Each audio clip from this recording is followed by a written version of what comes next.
అది main point. అంటే it is inability of the people receiving the trolls. So ఇప్పుడు నేను నా అర్లియెస్ట్ మెమరీ ఆఫ్ ట్రోల్ ఏంటి చెప్పిన అంటే నేను తీసుకునే విధంగా ట్రోల్స్ నేను ఎలా తీసుకుంటాను అనేది. ఇప్పుడు షోలే సినిమా దాంట్లో గబ్బర్ సింగ్ దగ్గరికి సంజీవ్ కుమార్ని కట్టేసి తీసుకొస్తారు. కవినే కుత్తే బూతులు తిట్టడం మొదలెడతారు అంటే గబ్బర్ సింగ్. అది నేను ఎందుకు గబ్బర్ సింగ్ ఉన్న పొజిషన్కి ఆయన ఎవరు అమ్మన బూతులు తిట్టినా డజంట్ మేక్ ఇట్ డిఫరెన్స్. అవును. సో ఇప్పుడు ఇది ఒకటి.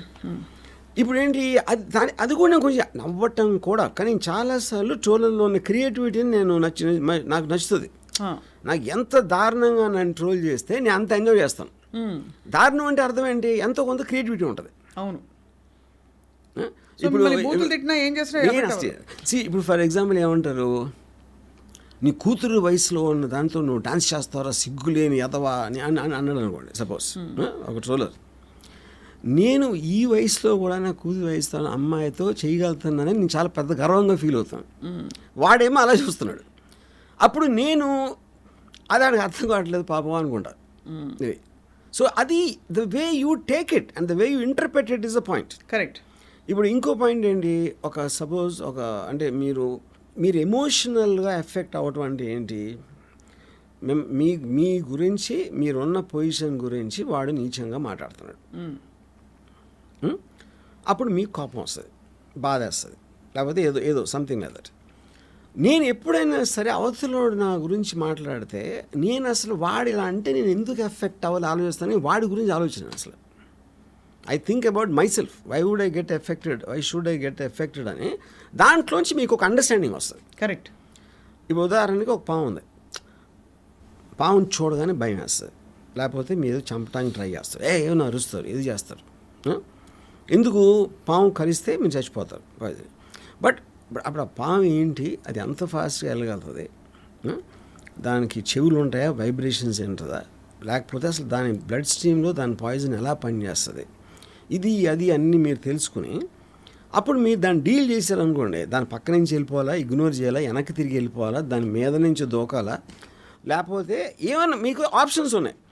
కానీ పావు చేసి ఒక పుసకొడతాను నా మీద, నన్ను కరిసేస్తుంది అని మీరు దాని మీద ఎమోషనల్ అయిపోతే దాని నైజం అది. అవును. పాము అది చేయకపోతే పాము ఎట్లా అవుతుంది, సేమ్ థింగ్. అది చెప్తున్నాను, దానికి వస్తున్నా. ట్రోలర్స్ అనేవాళ్ళు వాళ్ళకి లైఫ్లో వచ్చిన ఒకే ఒక అద్భుతమైన అవకాశం సెలబ్రిటీ అవ్వడానికి. ఇది అంటే వాళ్ళు ఎంత బాగా రోల్ చేస్తారు. Everybody wants to become a celebrity. ఎంతో కొంత ఒక 2 బిట్ వాళ్ళకి ఫేమ్ రావాలి. ఆ ఫేమ్ రావడానికి హార్డ్లీ 0.0001% పీపుల్ పాపులర్ అవుతారు.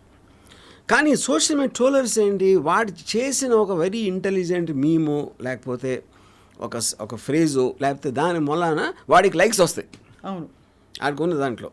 So each of them can become a celebrity in their own right. అది వాళ్ళ టెంప్టేషన్. అవును. అప్పుడు ఎవరినైతే వాళ్ళు ట్రోల్ చేస్తున్నారో వాళ్ళు రియాక్ట్ అయితే అది వాళ్ళకి సూపర్ హిట్ కింద లెక్క.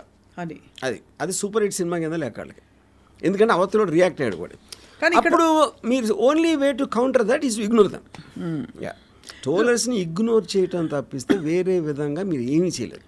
కానీ ఇక్కడ ఒకటి అడుగుతాను, ఇప్పుడు రోడ్డు మీద ఒక వ్యక్తి వెళ్తుంటే, ఎవరైనా వచ్చి ఒక అమ్మాయి వెళ్తుంటే ఫర్ ఎగ్జాంపుల్, ఆ అమ్మాయి గురించి బ్యాడ్గా బిహేవ్ చేసినా, ఈవ్టీస్ చేసినా కూడా షీ టీమ్స్ వచ్చి పట్టుకుంటాయి కదా.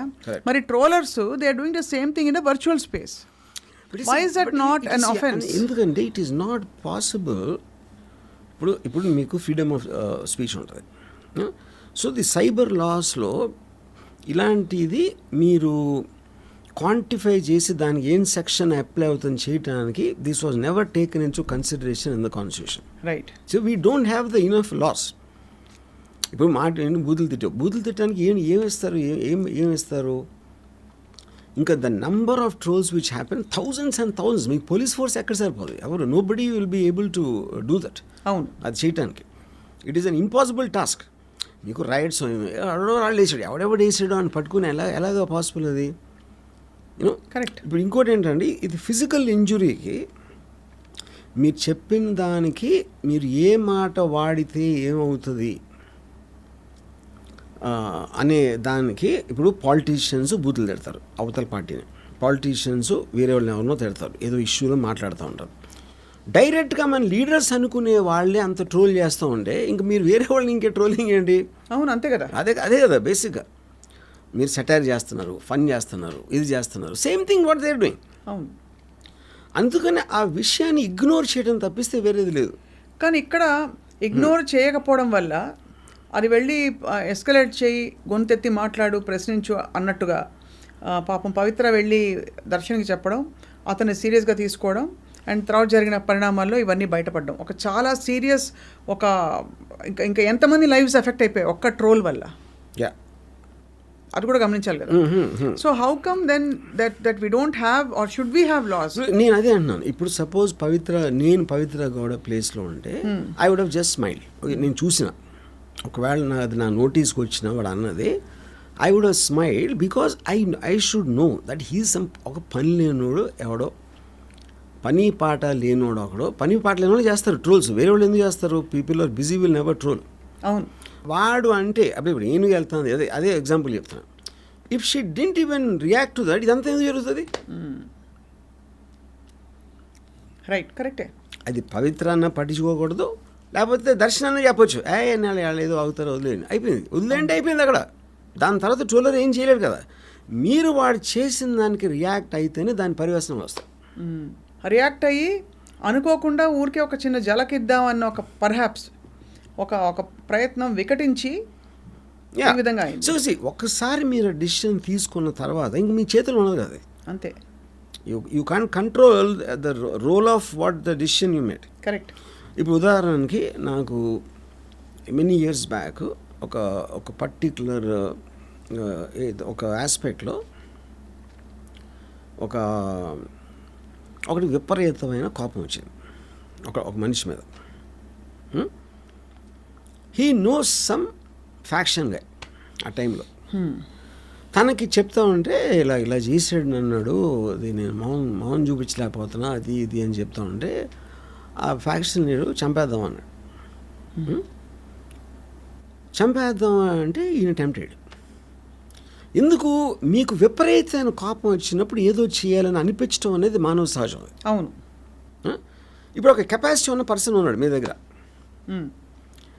కానీ వద్దు ఆడు పాప అన్నాడు పోయి, కానీ మీ పేరు రాకుండా చూసుకుంటాను, మళ్ళీ టెంప్టెడ్. కానీ ఫైనల్లీ సెన్స్ ప్రివైల్ చేయలేదు. రైట్. ఎందుకు చేయలేదు? ఒకటి, ఏదైనా బెడిసి కొట్టిందంటే మళ్ళీ నా పేరు వస్తుందా? యూనో, ఇప్పుడు ఇది ఎవరు చెప్పారు నాకు? ఎవరైతే అది చెప్పాడో అతనికి ఆడే చెప్పాడు. అతను నాకేమన్నాడంటే, రాము అది జరిగిన నెక్స్ట్ డే చేస్తుంటే చెప్పి చూడండి చంపేమని. 10 రోజులు అయింది కాబట్టి నా కోపం కొంచెం తగ్గింది. అవును. అందుకని నేను బయటపడిపోయినాడు. అప్పుడు ఏంటి, మనకి పాత ఇది ఉంది, count to 20 when you are angry అని. అవును. 20 లెక్క పెడితే నీ కోపం పోతుంది అంటారు కదా. సో అప్పుడేంటి, కోపం అనేది it's a human tendency, but it's an emotion and all emotions keep coming down with time or whatever else happens, you know. So ఇప్పుడు అందుకని ఈ ట్రోల్ అనేది మీరు చైన్ ఆఫ్ ఈవెంట్ ఎంత ఉంటుంది. ఫస్ట్ డెసిషను ఈ పవిత్ర దర్శనానికి పెట్టడం, దర్శనంకి ఉన్న ఇమ్మీడియట్ కోపంతో ఆడికి చెప్పడం, వాడి అబ్డక్ట్ అక్కడ అయిపోయింది. అవును. ఇదే దర్శనం ఒక రోజు డీల్ అయి ఉంటే I doubt you would have done it. ఇవన్నీ టక్ జరగడంతో బేసిక్గా. కానీ సో దీంట్లో what has to be educated is not to take troll seriously, because మీ రియాక్షన్ బట్టి వాళ్ళ బలం వస్తుంది, కానీ వాళ్ళ అన్నమాలని ఏమీ జరగదు. See, today we are living in a world they can fake your pictures. అవును. వీడియోస్ ఫేక్ చేయవు, వాయిసెస్ ఫేక్ చేయొచ్చు. అవును, అంతే కదా. సో మీరు అనకపోయినా మీరు అన్నట్టు చేయగలిగే టెక్నాలజీ ఉన్నప్పుడు ఇంకా ట్రోలింగ్కి మీనింగ్ ఏంటంటే ఎవరు ఏం చేయలేరు, దాన్ని ఏమి చేయలేరు. కాదు, ఇప్పుడు ఇట్ విల్ గెట్ వర్స్. ఎందుకు ఇట్ విల్ గెట్ వర్స్ అంటే, మనకన్నా 10 రెట్లు ఎక్కువ అమెరికాలో ట్రోల్ చేస్తారు.